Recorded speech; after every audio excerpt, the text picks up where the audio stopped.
Mr. Headmaster Tony Reeler, distinguished old boys and gentlemen, and Mr. Master of Ceremonies, thank you for that very true introduction. Well, at least the bit about the bicycle was. It was a funny day. It was a very funny day.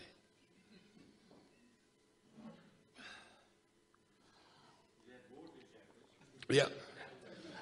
Neat gin. Now, it gives me such great pleasure to stand here tonight because I almost feel like an old boy of this school because of the amount of times that Trevor talks about it. We have lunch about 3 times a week, on average, sometimes 4. And you can't get through a lunch without Pretoria Boys High School being mentioned somewhere along the line.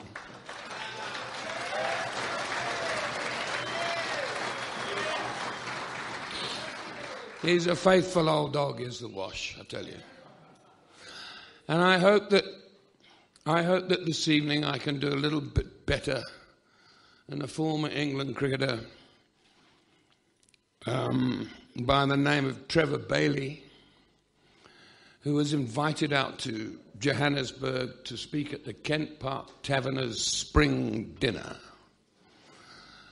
And at great expense, the Kent Park Taverners, which is merely a society, flew him out, British Airways. Trevor Bailey, the former, for the younger people in the room, the former England all-rounder, not known as Barnacle Bailey because he blocked the crap out of it when he got an opportunity to. Bold swingers, played for Essex in England in many test matches. He's no longer with us, sadly, but a wonderful guy. And also a broadcaster. He ended up with Test Match Special with Johners and all that lot. And as I say, they flew him out at great expense, and he was met. I think the flight arrived at about 10:30, 11 o'clock. By the time he'd got through customs and everything, he was met by Messrs. Wilf Isaacs and the dashing batsman Roy McLean, Springbok player. And they took him out to lunch on the day of the dinner. When the dinner eventually opened and he was given this unbelievable build-up with all the various statistics and so on and so forth, he stood up and he said, "Gentlemen, I'm sorry. I'm very, very sorry." And he sat down to a standing ovation. They didn't want to listen to the old fart anyway, so I hope that maybe I can do a little bit better than Bales.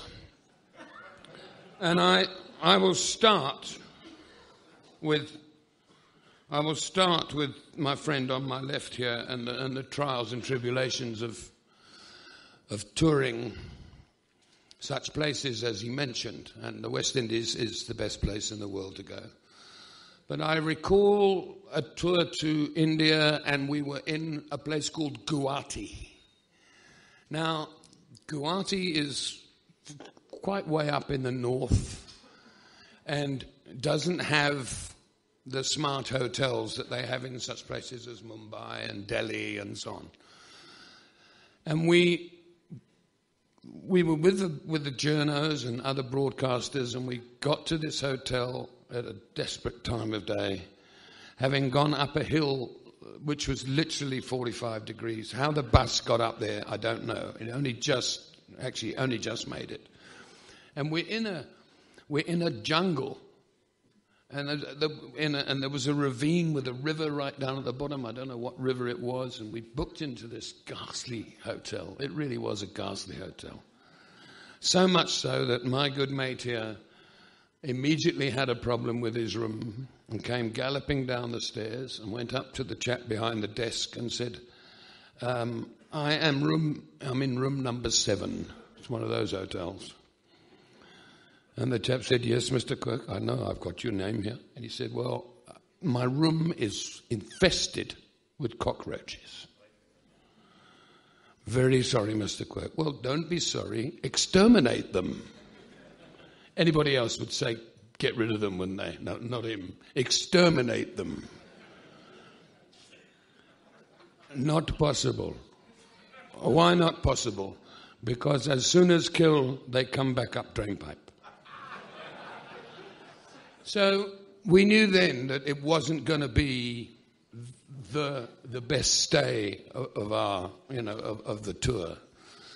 And we then asked where the bar was. And it's amazing that we waited that long to ask where the bar was. Anyway, and we were told that the bar was in the room on the right-hand side, which we walked into. The ceilings were about as low as that partition is. Very, very low ceilings. The tables were laid with plastic red and white check cloths like you get in a sort of cafe in Brighton, that sort of thing. And on all the tables, incense was burning. So there was this sort of cloud and smell, and it was awful. And in the corner, bless his soul, was the barman standing next to a chest freezer, which hopefully would have some beers in it. It did. And we rang round the rooms and we got all the boys down, all the various journos and so on and so forth. And we tried to make the most of a pretty awful evening. And my good mate here eventually got up and he strolled over to this chap and he said, "What's your good name?" And he said, "Isaiah." And the wash said, "Isaiah? That's a very biblical name. I wonder, Isaiah, being as we're up in this jungle, whether you can't find for us a little rare mountain cabbage." And Isaiah looked at him as if he was, talking Latin. And Washi, realizing that he was a bit confused, just went, "Ah," he said, "Ganji." And he was off like a robber's dog. He came back about 20 minutes later with a bushel over his shoulder, dragged it into the pub. One of the journalists, whose name I shall protect, was appointed as the chief roller. All we had was newspaper. And this Zoll, which was about this big, was passed around the room. And it wasn't long before my mate here was bouncing off the moon on a regular basis. So much so that when he got back to his room and he turned his light on and all the cockroaches started scurrying around, he said, "Come here, my little beauties, come here."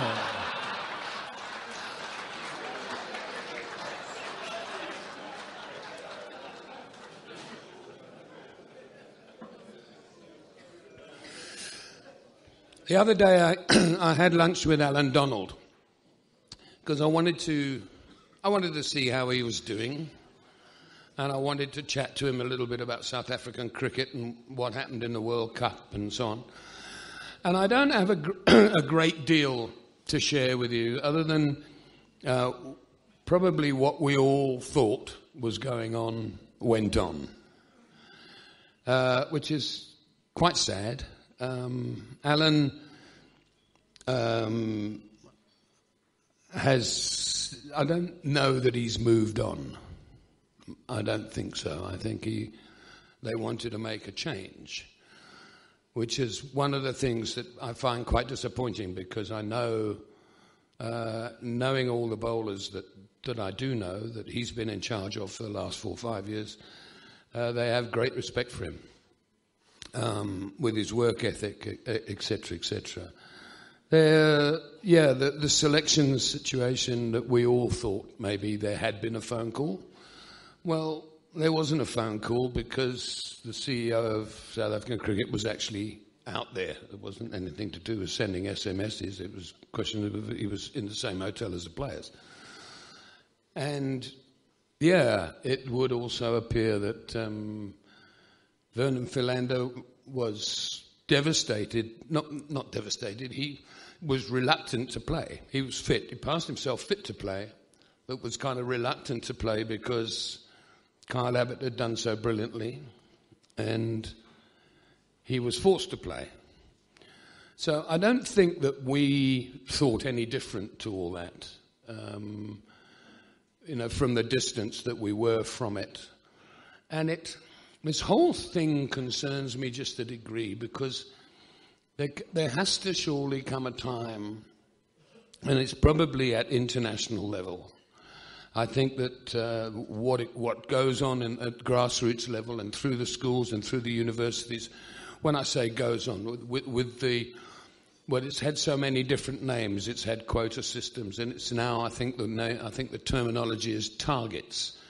That has been extremely important, but it's been going on now for 20 years. So there are people now making their debuts in first class that weren't born when this whole mechanics began. And I think maybe, particularly when it comes to picking our international teams of any nature, we really ought to be able to pick the best that are available. And those various categories will be picked anyway. There's no doubt about it. Take a Mackay-Ntini. He was going to get selected anyway. He got 360 odd test wickets, for crying out loud. So those that can play will be picked. But to run the risk of losing serious talent to other countries because they feel that it's getting tougher and tougher to get recognised is something that is going to affect our sport, I think, for some time to come, if we're not very careful. We run the risk of many more people playing cricket for England that were our South Africans than have in the past. And, we had a quiz the other day trying to work out who the 9 South Africans were that had got an Ashes century. I'm not going to tell you who they are, but you can give it some thought round your table. And I feel sad when I see really talented young schoolboys of many different colours and ethics and whatever, who are feeling the pressure. Because trust me, a guy like Vernon Philander, that's quite a good example of someone saying, listen, I don't think I should play because I'm not bowling as well as this bloke. It doesn't matter what you think, you're going to play. Doesn't quite work for me, and it saddens me to a degree. Alan has given a great deal to South African cricket, both as a player and a coach, and nothing he would like to do more is than to continue. But I guess every coach has a shelf life, and it's time to kind of move on, and he's not too concerned about it. He's got a fantastic CV, and he's got many little, what do they call them, irons in the fire. And the other part of talking to South Africans playing for England, where are England at the moment? Another South African seems to have rocked the boat there, Kevin Peterson. And I'm sure you must have some decent support sitting in this room, because he's a pretty flamboyant guy and he's a hell of a cricketer. I mean, he can really play. For someone who started off his career as a sort of number 9, 8 batsman and not very good, and a pretty mediocre off-spinner, he's done incredibly well to move to another part of the world and turn himself into one of the leading players in the world. Certainly, at his peak, he was. But have England got it right by giving him the elbow, or have they said, "Listen, Kev, you kind of don't seem to leave too many dressing rooms sort of in great nick. We've had 3 different coaches while you've been in charge, and then you wrote a book which slated the ECB and those that worked for it. Do you think that that's okay? And then you say, well, look, I'd like to play again. So I guess those are the things that one has to try and weigh up when they're about to take on Australia now in the Ashes. Are England going to beat Australia in the Ashes without Kevin Pietersen? I think not. Are they going to beat Australia in the Ashes with Kevin Pietersen? They would have a much better chance of doing so. And so that is what management to me is all about. And frankly, when you have a talent who you think has a bit of a problem, then I think it's your job to manage him rather than get rid of him. So, but having not done that very well, it's very difficult for the new regime, as it were, and the Strausses of this world, to come in and say, oh no, all's forgiven, not a problem, never mind what we read in the book, never mind, about the other bits and pieces, come and have a game. So yeah, it troubles me that the game is so bloody serious nowadays, because when I played, which I know, and looking at me, was a long time ago, we had fun, and it wasn't so stressful. And before me, but only just before me, in the sort of Dennis Compton era, I can remember being in a taxi, or at least I can remember a story that he was in a taxi on his way to Lord's to play in a test match, and the game was already on air. And the taxi driver knew who he was, because he was a Brill Cream boy. He was on all the billboards and whatever. He was batting number 4. He's sitting in the back of a taxi, I don't know, coming back from a party or whatever, and the test match has started. Now they're there 3 hours before, running around the field and jumping up and down, and in fact getting quite knackered. I think it was probably quite good in those days. And at that time there was a wicket keeper who kept wicket for Kent by the name of Hopper Levitt. And Hopper arrived at the ground during Canterbury week, which is a huge week. And in those days, it used to be full. The crowds used to just fill the place up for Canterbury week.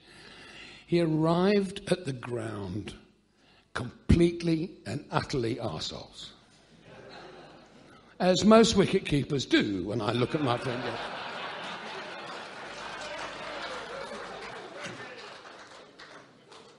But he was pissed as a rat. So his teammates are very concerned about him. They chuck him in the shower. They pour coffee down his throat, and they try and get him right. And they pray to the good Lord above that at least they'll win the toss and they can bat first, and Hopper can sleep it off in the dressing room, because he batted number 10 or something like that. Of course, no such luck. Blazing hot day, which is very unusual in England. Canterbury week, chock-a-block, and they lose the toss, and they put Hopper's pads on. Some poor bugger had to put his box in. And they stuck his gloves on, and in order that the members didn't realise the nick that he was in, 2 guys got either side of him and under his elbows, and they guided him down the stairs and out onto the field, and they plonked him down just outside the off stump, about 20 metres back. And they set the field, and the game started. True story, the seam bowler was a swing bowler, and he ran up and he bowled the first ball on the line of off stump. The ball swung, Hopper's in position like this. And the ball went past his right ear for 4 byes. The first slip ran back and fetched it, threw it to cover threw it to mid-off threw it to the bowler. The bowler ran up, bowled the second ball in the same place. Batsman left it alone again. Hopper didn't flinch. He hadn't moved. Past his right ear. 4 more byes. So now the bowler's lost just a little bit of confidence in his wicket-keeper. So he starts at leg stump. Now, those of you who've bowled swing, outswing know that if it swings from off stump out and you try to swing it from leg stump to off stump, it don't swing. And the batsman played the perfect leg glance, the old-fashioned leg glance. And Hopper took off and caught him where your headmaster is sitting. 2 bounds, full stretch, left-handed, and caught the guy out. The mob went ballistic. In those days, they didn't used to do high fives and get excited. They used to just say, well, caught, oh boy, I'll go and have a chat. But they got so animated, they ran over, they're slapping him on the back, they're saying, Hopper, that's the best catch I've ever seen in my life. And he said, I'll tell you something else. He said, I've been playing this game for 12 years now. It was the first time I've ever caught anybody out off the very first ball of the day.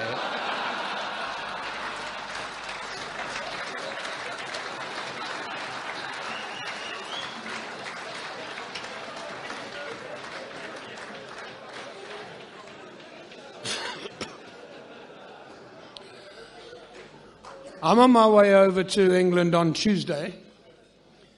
And part of my trip, I shall be a guest of the president of the Surrey County Cricket Club at a T20 game, and I'll be a guest in the Prince of Wales room at the Oval, if I can find it, because it's changed so much. The president is a guy by the name of Pat Pocock. Now, Pat Pocock was my roomie for 12 years. A marvellous chap. Off spinner, Surrey in England, played, I think, 20 test matches. And a really, really good guy, a brilliant roomie. I mean, he used to get to bed a little bit before me, but he always left the bathroom light on and the door, so I could see where I was going. I wasn't going to trip over any suitcases and stuff like that.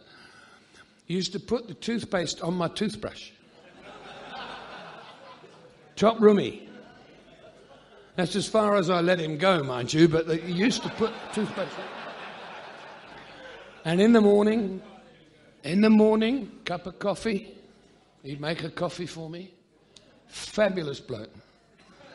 And he was a pretty genuine number 11. Albeit that he was our night watchman, because he could stop, he was brave and he could stop it. But he was a number 11 with an ambition to climb up the order. And this one year, after years of playing, he gets told, and we're having nets in April and so on. Okay, Percy, we used to call him Percy. He had the longest, just as a matter of, I know this is far too much information, but he had the longest foreskin in first-class cricket.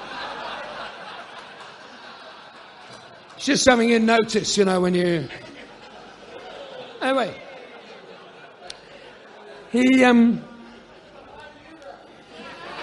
I was his roomie. So now he goes... We bowlers used to get told we could have a bat at about 4:30 in the afternoon when everyone was knackered. We used to get the wicket-keeper bowling at you, and they can't bowl. So, it all became terribly difficult. But Perce took his batting very seriously, and he was told to pad up. And he padded up, and he walked into the net. Nobody told him to swap. Nobody really noticed anything. And he took guard We still don't really know why, but anyway, he took guard, and we noticed he was wearing spectacles. So we start mumbling, Percy's wearing glasses. What's all that about? I don't know. I said, I'll bowl the first ball to him. So I run up and I bowl the first ball. Now, Percy had one really good shot, which he played as well as I think anybody else in the world has ever played. It's the leave. He left the ball beautifully. High hands, way above his head. Pretty good judge of what he could and couldn't leave. And I bowled the ball outside the off stump and he left it alone. And it hit the back of the net and it sort of sprang back past him just a little bit. But I followed through a lot further and I picked the ball up and I said, Percy, what's with the glasses? Why are you wearing glasses? He said, Jackers, I've been using these in the indoor nets in Reigate, where he used to live. And he said, I'm seeing the ball earlier, bigger. He said, I will be number 8 by the end of the season. Excuse me. So he has a net and he nicks a couple and gets out once or twice, which is normal and fine. We play our first match, he doesn't get in. Play our second match, he doesn't get in. Third game we're playing Middlesex at Lord's. And he doesn't get in the first innings, but we are in trouble in the second innings. We are 9 down, 20 minutes before tea on the final day, 180 adrift. So it's a big ask for our number 11, who waddles out there, and he's walking from the pavilion. He's got to take guard at the nursery end, and he's walking towards John Murray, keeping wicket for Middlesex. Standing at first it was Peter Parfitt, and in the gully was Fred Titmuss, 3 of the biggest piss takers in the first class game. Okay? And in goes old Percy. He had a jaunty little walk, a bit like McElroy, one of little funny little strut. It's quite a big bloke. He had immaculate kit. He had all the best kit in the world. I mean, he used to go to Grey Nichols and choose his own bats. David Gower used to get them in the post. Pat Pocock got the best bats. And pads, gloves. He's beautifully kitted out and so on. Gets in. As he's walking out there, John Murray sees him and he says, "Here, Parf." He said, "Percy's wearing glasses." Parfitt looks up and he goes, "Blimey, so he is. Here, Fred." Fred! Because Fred was deaf in his left ear. So they had to whistle him. And then Fred would look round and like, he said, "Percy's wearing glasses." Bloody hell. Here, Rad. Clive Radley's at cover. And by the time he's got to the crease, the whole of the Middlesex team had been informed that he was wearing glasses. So he takes guard. Never got it right first time. I mean, when you go in number 11, the lines are all there, aren't they? They're there. Never got it right. George Pope was the umpire. 2, please, George, whatever. George is moving him around. Eventually he gets it. Doff. Has a look round the field. Spins the bat in his hands like Hanif Mohammed used to. Picked it up. Because he always used to drop it every time he did it. And then took his stance, which was also immaculate. Chin in the left elbow, in the left, on the left shoulder here. Barry Richards always used to say, level eyes. Imagine you've got a 10 rand note between the chin and your shoulder. Have you ever tried to pull that 10 rand out of Barry Richards' chin and shoulder? You won't make it, trust me. Got a very tight grip. Percy was like that, and he's ready for the first ball. John Price, otherwise known as Sport, because he couldn't remember anybody's name, so he called everybody Sport, is the bowler. He used to start at extra cover. He came out here with Peter May's side, had that huge, with Mike Smith's side, he had that huge curved run-up. And he used to sort of come off the bend like a sprinter. And then he had about 15 metres of straight. And as he hit the straight, John Murray stood out from behind the stumps and said, "Stop the game!" And Percy, thinking this was a Middlesex ploy to upset his concentration, pulled away and started to walk to short leg. Sport stopped in his run-up, spat on the ground, and went back to the beginning of his run-up, because no fast bowler likes to be stopped in his run-up. And then Murray said to Percy, "Here, Perce, why are you wearing glasses?" Percy said, "Because I'm fucking deaf." He had a quick wit. The Middlesex lads just pissed themselves like that. They thought it was really funny because Murray had been shown up. Price ran in with the next ball, hit the straight, got into his delivery stride, let it go. It pitched on a length just outside off stump, nipped back. Percy was nowhere. Through the gate, the off stump flew out the ground, and John Murray said, "Well, you never heard that bugger coming, Percy, did you?"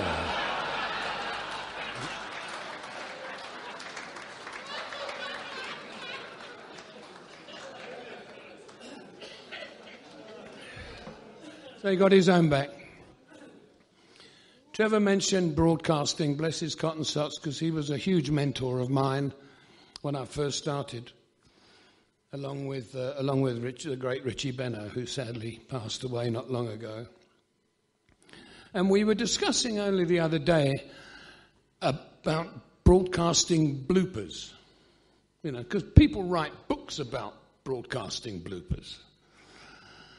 And I can't really remember him making a blooper or anything like that. And I was trying to think whether I have.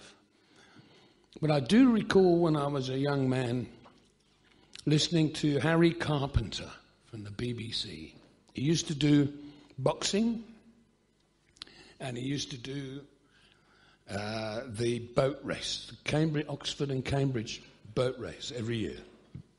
And this one year, Oxford had won the boat race. Cambridge had won the boat race.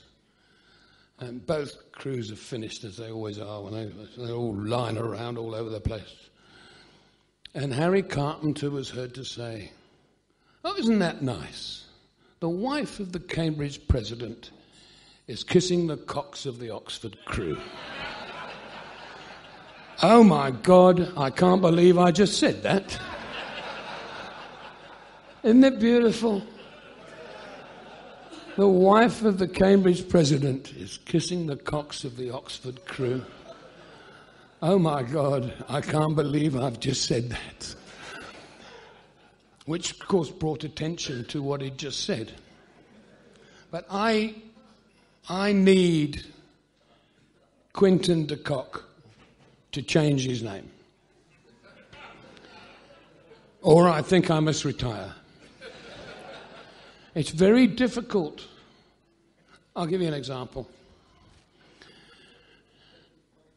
The Momentum Day at the Wanderers, the ODI, I can't remember, I think it was against India or Pakistan, I can't remember, one of the two, not long ago. And they paint the whole place pink and this and the other, and it's all for cancer, breast cancer awareness. It started with Glenn McGrath and so on. And it's a magnificent day. It's a fantastic day. And the South Africans play in pink. And last year, Quinton and Hashim opened the batting. And Hashim had his old his test match green helmet on. And I was heard to say, "Oh, isn't that nice, Quentin de Kock? No, isn't that nice? De Kock's got a pink helmet." So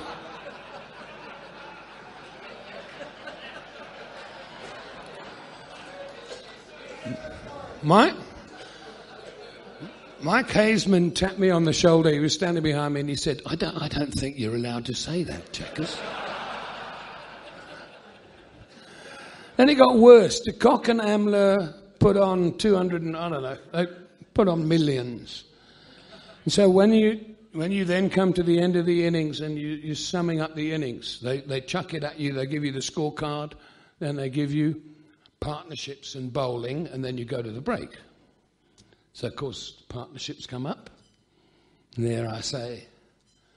And then, of course, there was that wonderful stand with De Kock and Amler. I nearly forgot to say Amler because you suddenly realise that it just hasn't come out right, you know. If Pakistan want to win this game, they've got to get De Kock out. Yeah.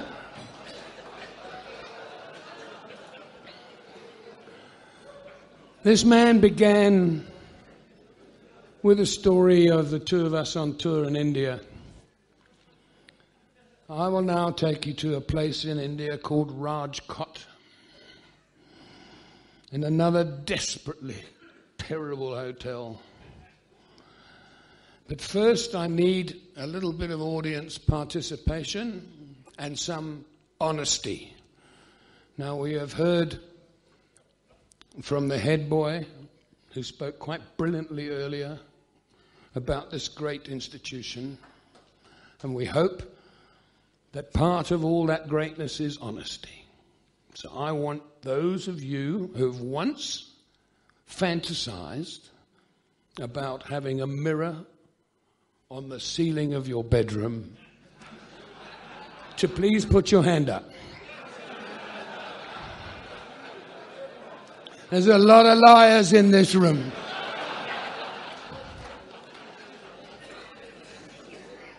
So I get to my room,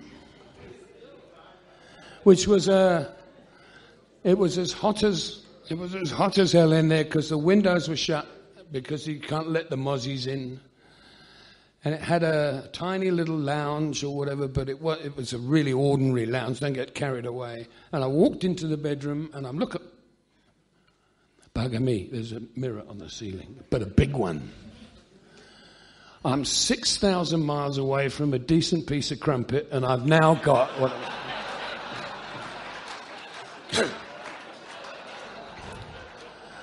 I raced downstairs because the lift was broken to the floor below me, to his room. I bang on the door, and he comes waddling over, and he opens the door, and I said, guess what? Because we've, you know, as you do when you go on tour, you discuss fantasies and stuff, and I've told him about mirror on the ceiling, it would be great. I said, you won't believe it, I've got a mirror on the ceiling in my bedroom. And he said, well, you know something, Foxy, I think this hotel might have been a place of ill repute. Because I've got a round bed. Thinking about it, he needs a round bed.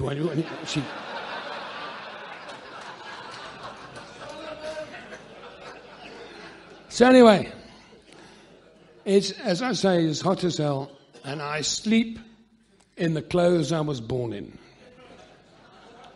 Now here, where are those hands again? Put your hands up. Again, those of you who are honest and put your hands up? Okay. Here is a word of warning, especially to you younger guys. I woke up in the morning with what is sometimes described as a morning glory. And I opened my eyes and I thought I was about to be raped by some naked skydiver.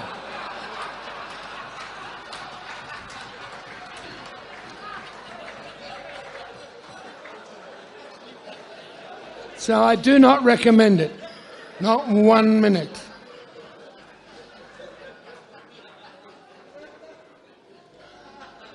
Talking of touring, one of the better chirps I've heard in my life about touring is both the Wash and I belong to a wonderful institution called Olympic Sports Club.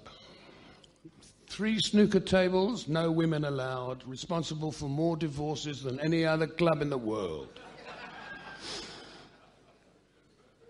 And there was a marvellous, gregarious individual with a great sense of humour who's no longer with us, sadly. His name was Rudy Fullyon, real character. And another good friend of ours who's still very much with us by the name of Des Newton. Now, Des started to become a tour leader, and he worked for a company that took sporting tours all over the world. He actually works out of England, although he lives half his life in South Africa. And he will be bringing tourists, England tourists to here. And he'd just done an Ashes tour, and he's back, and Des now is starting to call himself we when it comes to talking about England and thinking about them. We're all jeering him and whatever. And he talks us through this whole Ashes tour, etc., and he's telling us about the Freddie Flintoff thing when he was in that funny little boat, and regales us with some, really interesting stories. When he's finished talking, Rudy says to him, "Here, Des, you know that expression, what goes on tour stays on tour?" Des said, "Yes." He says, "Why do you keep coming back?" Which I thought was one of the classics of Rudy. He was a very funny individual. Gentlemen, this evening has been a very special evening for me. I went to a similar school, as I say, and I understand traditions. And it's been a pleasure to see this amazing school on 100 acres. And the responsibility of being a headmaster at the school must be enormous. And they've only been about 8, and the school's 114 years old. So you can see if you want longevity in life, be a headmaster of Pretoria Boys High School. You will have to be a very responsible individual. I congratulate all those that have looked after this amazing school on 100 acres. How many schools are there in the world that are built on 100 acres of land? 7. There we go. Where are they? So it really has been fantastic. I hope I haven't offended anybody with 1 or 2 words that I used only as quotes, of course. And I have the honour of proposing a toast to the school, and I would therefore ask you to charge your glasses.